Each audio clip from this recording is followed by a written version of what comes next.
hei maling-maling, hei koruptor-koruptor, Prabowo tidak pernah akan gentar menghadapi kalian. Yang mengatakan dirinya pro perubahan seolah mereka perubahan. Nanti rakyat akan merasakan. Assalamualaikum warahmatullahi wabarakatuh. Teman-teman, kembali lagi di channel YouTube saya, Khairun Imam. Nah, ini ada video yang sangat menarik untuk kita simak bersama-sama, di mana ini merupakan pidato singkat ataupun pengantar dari Pak Prabowo Subianto ketika berkunjung di Bali, teman-teman. Dan ada hal unik yang disampaikan oleh Pak Prabowo terkait ancaman beliau terhadap para koruptor yang ada di negeri ini, dan sedikit menyinggung orang-orang yang pro terhadap perubahan. Apakah ini kode bahwa Pak Prabowo sedang menyindir Tom Lembong? Silakan Anda simak dan saksikan serta simpulkan sendiri nanti, teman-teman ya. Tapi sebelum itu, jangan lupa like, subscribe, dan share. Dan tanpa perlu berlama-lama lagi, mari kita mulai videonya berikut ini. Saudara lebih mengerti dari saya, saudara-saudara pemimpin di daerah, saudara-saudara ada di kabupaten, kecamatan, di desa, bahwa rakyat kita masih sangat berharap perbaikan kehidupan. Dan kita mengerti dan kita paham bahwa karunia kita yang kita terima dari Yang Maha Kuasa itu sesungguhnya banyak. Kita sebetulnya sangat kaya. Tapi kita harus mengakui, kita harus lebih pandai, lebih baik, lebih tegas, mungkin lebih keras untuk mengelola kekayaan-kekayaan tersebut. Rakyat merasakan masih belum sepenuhnya rakyat kita menikmati hasil bangsa yang merdeka. Karena itu saya bersama saudara-saudara kita maju, kita menawarkan diri kepada rakyat. Kita ingin mendapat amanat rakyat, kita ingin mendapat mandat dari rakyat, karena kita ingin berbuat perbaikan-perbaikan. Tujuannya itu, kita ingin meluruskan yang tidak lurus, kita ingin memperbaiki yang kurang baik. Kita harus mengerti, tengah kekayaan kita masih banyak kebocoran-kebocoran. Kita harus akui bahwa korupsi masih terlalu banyak dan seolah-olah diterima menjadi kondisi sehari-hari. Bahkan kalau kita mengatakan kita ingin memberantas korupsi, kita malah ditertawakan. Kalau kita ingin memperbaiki, kita bilang kita harus kurangi korupsi ini, malah ada yang mengatakan sudahlah, tidak mungkin karena sudah terlalu parah.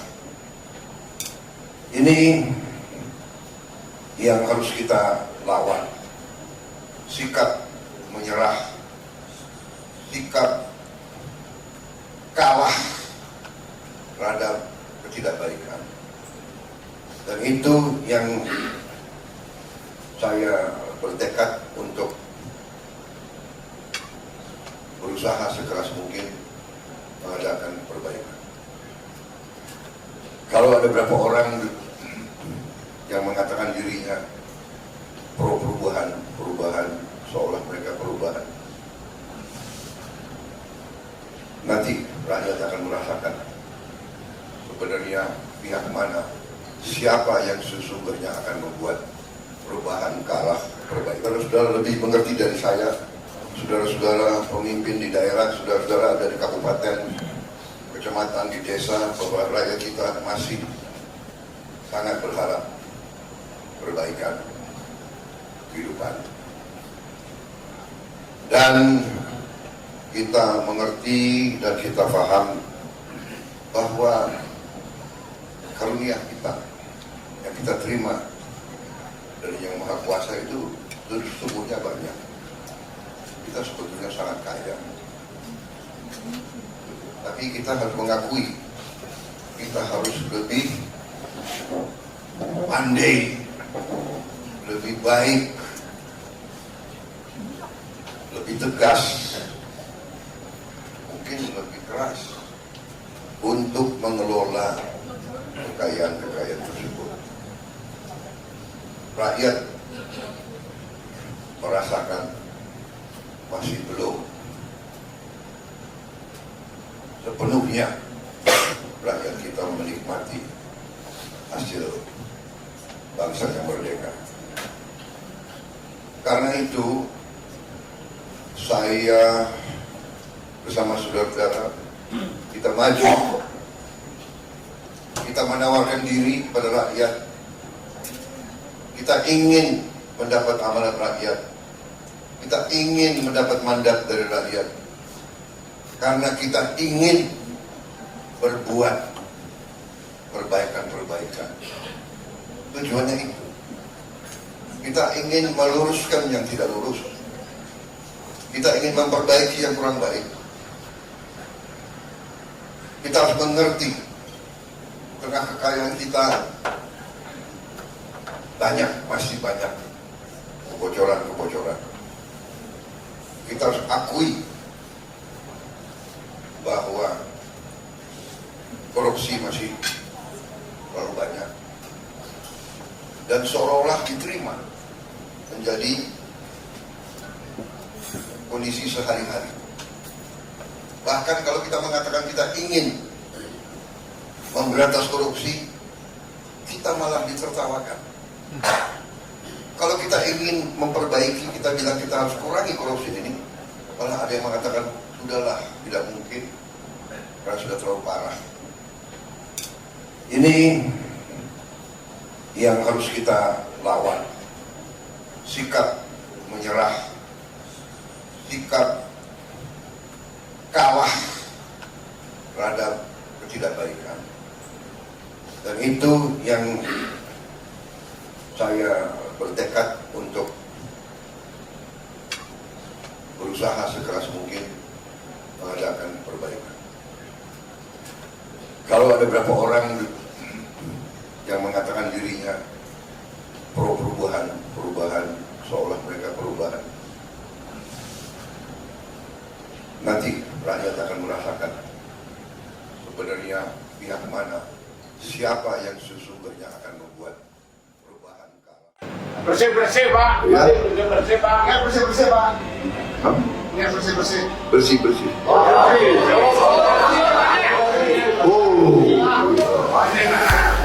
Saya kasih sedikit peringatan dulu ya. Stop, hentikan. Stop praktek-praktek semacam itu. Segera stop. Kalau tidak stop, ya lihat aja apa yang terjadi. Kita harus kasih peringatan dulu. Ya. Tolong, rakyat sudah pintar, rakyat tidak bisa dibohongi lagi. Kita yang dipilih rakyat harus setia kepada rakyat. Kita stop praktek-praktek keserakahan, praktek-praktek merampok uang rakyat. Stop. Oke? Ada oknum pegawai Kementerian Pertanian meminta proyek, dari luar meminta proyek, kemudian dari Kementerian Pertanian meminta fee 25%. Setelah kami panggil, mungkin 5 menit, kami tanya, ternyata sudah menerima uang kurang lebih 10 miliar. Dan ini sudah berproses di penegak hukum. Kami kawal. Hari ini kami copot yang bersangkutan. Nonaktif.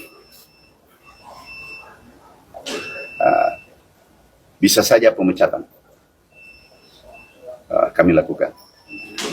Singkat cerita, nggak ada kompromi bagi yang melakukan korupsi di Kementerian Pertanian selama kami masih ditakdirkan di situ. Itu nggak ada kompromi bagi dia, seperti dulu saat kami menjabat 5 tahun. Ada yang mengatakan kami pencitraan, dia bagian dari masalah ini.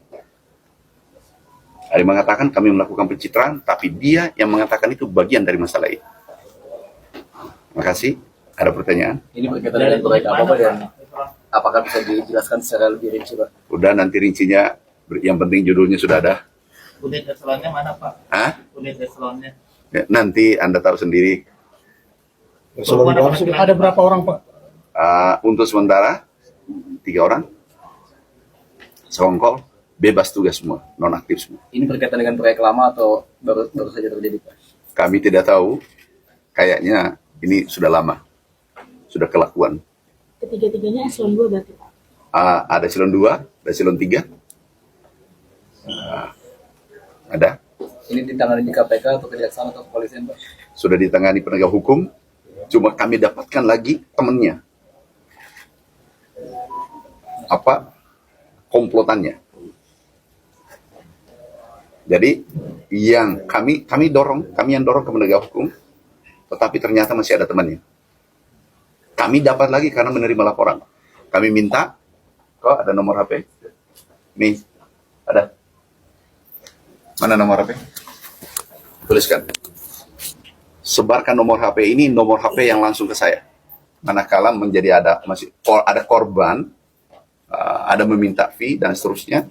Jadi, Boleh Pak ditunjukkan di kamera Pak? Tunjukin kamera Pak. saya sebut aja. Boleh Pak. 0812 Udah Pak.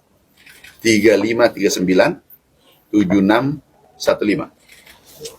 Kami ingin bersihkan di Kementerian Pertanian. Ini menjual nama. Kadang menjual nama pejabat, padahal tidak ada hubungannya. Yang dikatakan menjual nama ini apakah menjual nama Bapak pribadi atau Oh enggak, lain Pak? alhamdulillah itu dicari tadi sampai tadi enggak. Mungkin enggak berani jual nama saya.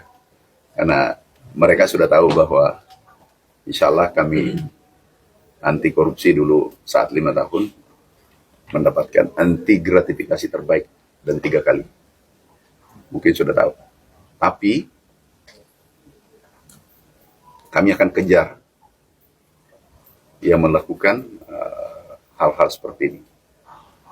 Dan sebenarnya kalau kita lihat kejadiannya lama, tetapi masih melakukan sekarang, mencoba melakukan sekarang, ya, mencoba melakukan sekarang.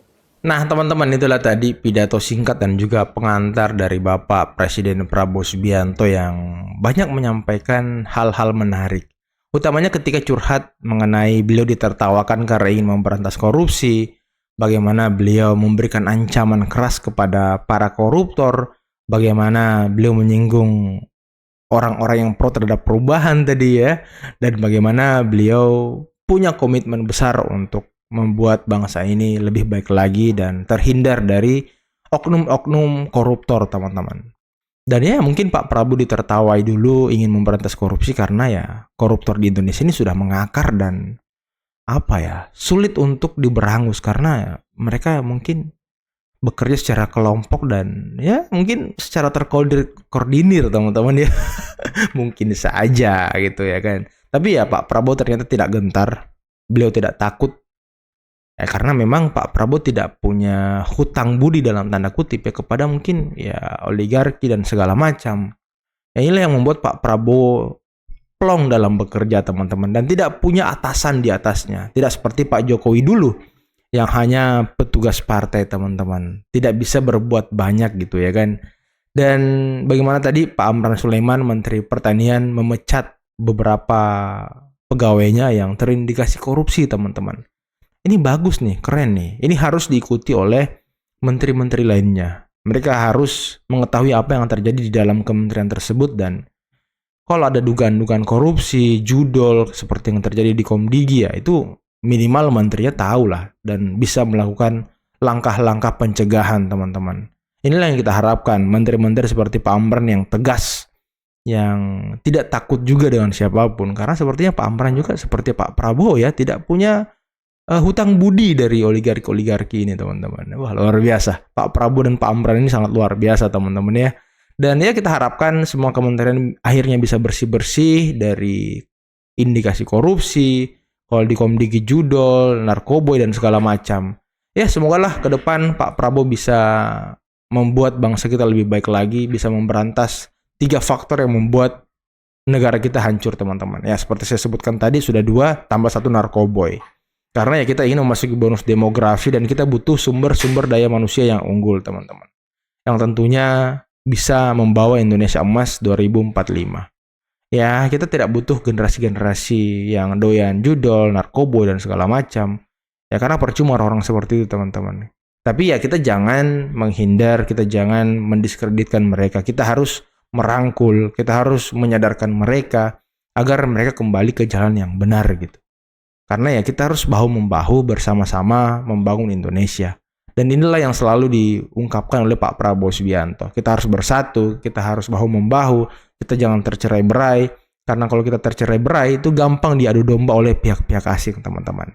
Oke, mungkin cukup sekian dulu video kali ini. Jangan lupa like, subscribe, dan share videonya. Akhir kata, billahi taufiq wal hidayah. Wassalamualaikum warahmatullahi wabarakatuh. Bye-bye.